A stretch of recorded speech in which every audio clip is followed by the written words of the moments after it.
Hello again, everyone, and welcome back to Reddit Aliens. I'm John, and as always, thank you so much for being here. Good topic? Let's do it. What's the strangest thing you've ever found in the forest? Please remember to like, share, and subscribe. My mother's story. She had gotten out of a car to stretch during a long drive, and she came upon a clearing, maybe 5 minutes into the woods. On one side of the clearing was a tent with someone moving around inside of it. Inside the clearing was a pile of deer carcasses, maybe 20 in all, and one dead golden retriever on top. She was so freaked out that she ducked behind a bush, only to find a set of women's lingerie and a pair of high-heeled shoes crammed under the bush. She ran and never looked back. I still get the creeps from this story. When I was 14, a friend and I would go fishing just about every day of the summer.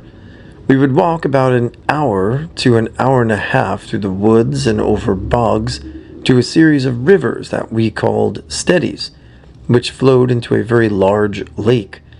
The last trip there, we were walking along one of the rivers. The rivers are narrow, maybe 5 feet across.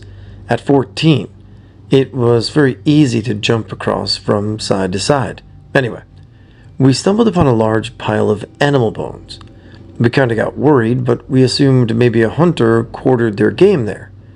We walked to the edge of the bank, and right in the center of the river, clear as day, was a large footprint.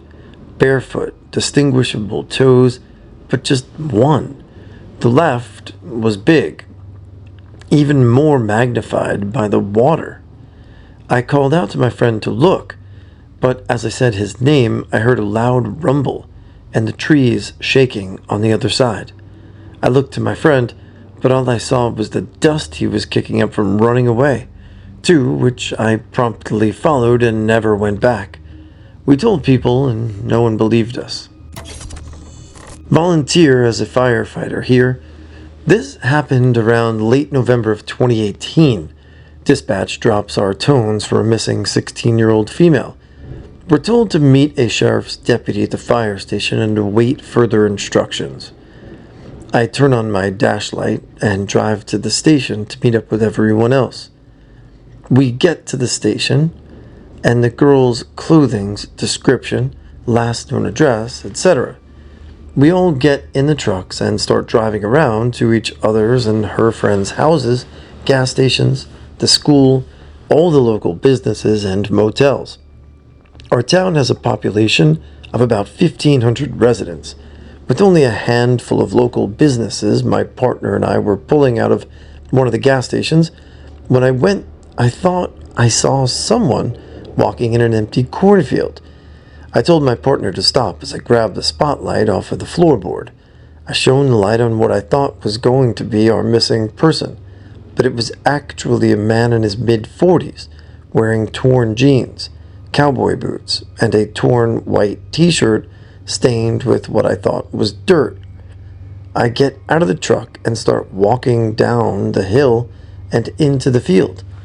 I called out to the man, and when I did, he turned and started walking away. I told him politely that he wasn't in trouble and that we were just looking for someone. Then he stopped, but didn't turn around. As I tried to get closer to the man, I felt a sudden urge to go back to the truck and leave. I turned around and started quickly back up the hill toward the truck. About halfway up, I turned around, and the man, in an empty effing cornfield, was gone. I ran the rest of the way back to the truck, slammed the door, told my partner, "Get us out of here. And did you see that shit?" He says he did, and that he too had an uneasy feeling while I was talking to him. I don't normally believe in the paranormal, but this is something you can't just put off as smoke and mirrors or your imagination. It's just one of those things that remains unexplainable. Shortly after this encounter, the police chief ended up calling off the search for our own town and shifting the attention and manpower to the next town, where the missing girl was later found unharmed, partying and drinking with her friends. As for me and other firefighters, we don't talk about the man in the field ever. When I was around 12 years old, I was in the woods across from my house with my cousins. There are a few spots with random junk strewn around. Country folks love dumping garbage in places for free. So we were poking around. We found an old-fashioned milk can and tipped it over. A bunch of liquid spilled out, followed by a dead baby pig. We completely freaked out and ran home. We probably should have told our parents. This happened about 15 years ago when my friends and I were walking in the woods in West Michigan during early spring when there weren't any leaves on the trees and the ground was pretty matted down after the winter. We were having fun on shrooms and taking a long walk when I spotted a small sealed jar, so I picked it up and there was something inside. I got excited because it looked really old and it seemed like someone either lost it or they wanted someone to find a time capsule or something cool. Anyway, I opened it up and it was poop. That was the highlight of the day. We camp a lot. Where we camp, there are a lot of old mining cabins out in the mountains along the Forest Service Road. No one is ever back there except people ripping through it in a Jeep. We came camping one time and my kids brought a metal detector with them to see if we could find anything.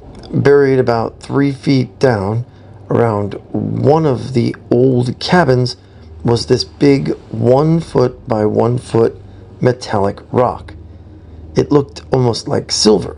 It was very heavy and would go off under the precious metals, setting on the metal detector. We wrapped it up in a towel we had lying around and set it in my truck. We were certain we had found something expensive.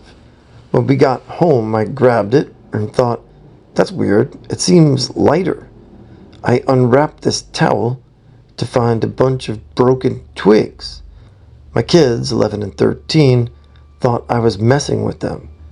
We still go back every year looking for it, but we have no clue to this day why it was gone. Maybe cursed, and a good thing is gone? Around 2002 to 2003, I can't remember, I was at my best friend's house for the weekend with another friend there as well. Now, my friend lives pretty far from town down a country road in the woods. This is East Texas.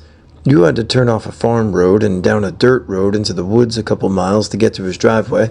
Also, dirt and cross a small bridge over a pond to get back there. I'm going into detail too much. My point is that he lived in the middle of nowhere. We'd explored the woods around his house before, but never went too far. This particular day, we decided we were going to hike the woods much further. We were walking for a couple of hours when we came onto a path clearly made by a four-wheeler and followed it. At the end of the path, which was only a couple of 100 feet, there was a small clearing in the woods, and in the middle was a cabin. The cabin was a couple feet off the ground, supported by blocks, and had a front deck. We decided to check it out, since we're dumb kids. The windows were all barred, and the door was locked. It gets weirder. The cabin was surrounded by playground equipment. Old playground equipment, like 1950s, 1960s era. When we walked behind the cabin, that's when we all got really scared. There were several mounds of dirt and shovels lying about, almost like graves, but we couldn't know for sure. We decided to leave at that point and found our way back to my friend's house. It gets weirder. A few years later, when we were all around 16 years old, it came up in conversation, and we decided to one day go look for it again. This time, we brought my buddy's .22 rifle just in case. We eventually did find the path again and followed it, but this time when we got closer, we could hear people and decided to peek through the brush and see. Everything about the cabin looked the same as before, but this time there were 4 grown men with 2 four-wheelers standing there talking. And I mean some hillbilly-looking dudes, y'all. We were a couple 100 feet away from them and watched them for maybe 30 seconds before one of them spotted us and yelled out to us. He got on his four-wheeler and we ran. We ran as fast as we could until we couldn't hear him anymore. After that, we never went back, and my friend moved closer to town that year. It still gets brought up in conversation sometimes, and all of us have a really sick feeling about it. DR. My friend and I stumbled upon a creepy cabin in the middle of the woods when we were 13. We went back a few years later, and were chased by hillbillies on four-wheelers. Maybe they were hunters that were doing something illegal. Maybe they had a little grow out there. Maybe meth. Maybe they just wanted to be away from the missus. I don't know. But that's creepy as hell, for sure. When I was young, like 13, a little girl in my town went missing. It was a huge deal. The whole town was shaken by the mystery. I don't know the details, only that they looked for her for months and never found any trace of her. Well, a few years later, I was in the woods not far from where I live. I was hiking out there just enjoying nature, and I stumbled across a pink stuffed bear, very worn and dirty, missing one eye and torn on one of the seams. It had been shot through its stomach with 6 arrows. At the base of the tree, I reached down and picked up the bear, and when I stood back up, I noticed that there was a picture hanging on the tree of that little girl. An old tin roof shack with piles of clothes and voodoo bottles. My parents owned a large piece of property with fields, patches of woods, and multiple dilapidated 100-plus-year-old structures. Out of all the creepy shacks and barns, the one that gave me the heebie-jeebies was the one in the woods at the corner of our property by a swampy pond. It was uninsulated, with a bare wood floor, no lights, and a deep hole outside for water. There was an old, crusty white wall tire tied to a tree like a swing. My dad said, when they first moved out there 30 years ago, there was an old black man that lived there called the Preacher Man. He had a guitar and would play songs and sing spirituals, singing to himself and stuff. He said the old guy would roll a wheelbarrow up and down our deserted country roads and collect junk out of the ditches, hence the mound of leftover garbage still inside the shack. The woods were always quiet around there, which was nice for hiking around during the day, but got spooky in the evening. One day I noticed that there were old bottles placed high up in the branches of a bunch of trees around the shack and the pond. Supposedly it had something to do with voodoo. Maybe not that scary, but kind of weird in hindsight. My grandparents lived on a pretty isolated farm that was located near some woods. As a kid, I sometimes went in there, but never too far. One time I found a wooden sculpture of a bird in there. I brought it inside the house to show my grandparents because I thought maybe it belonged to them. But they told me that they had never seen it before. At the time, I didn't really think too much about it. But later I randomly remembered it and started thinking about how weird it was that I found it there. Like I said, my grandparents lived pretty isolated, but the sculpture had to end up there somehow, right? From what I can remember, it was definitely too heavy to be able to be carried by the wind.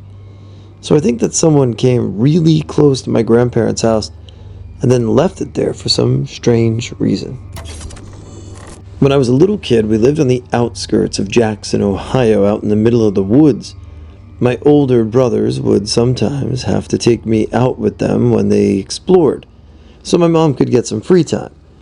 We were going pretty far back one day, following along a dry creek bed, when we came across a deep hole in the middle of the creek, likely a sinkhole. My brothers were joking around about having me go in it when we heard a big tree fall about 1,000 feet off, and then another shortly after that, and another. We freaked out and ran, assuming Bigfoot was chasing us or some axe murderer. Now, the memory of being in the woods that sticks with me the most isn't really the creepiest, but kind of the most what was that kind of moment. My friends and I were playing in the woods like usual, climbing a steep hillside that led up to a path we often used. At the bottom of the hillside was a rocky creek bed. The climb was anywhere from 70 to 90 degrees, with roots and clay at a height of 150 feet or so. So anyway, we were climbing this as we usually do, and I was nearly at the top when I lost my balance and started falling back, at which point I felt a firm hand on my back that helped me regain my balance. Once I make it to the top, I thank whoever it was that helped steady me, but my two friends both looked at me like I was crazy. and said neither of them had done anything. That was by far one of the strangest experiences I've ever had, and I remember it clearly some 20 plus years later.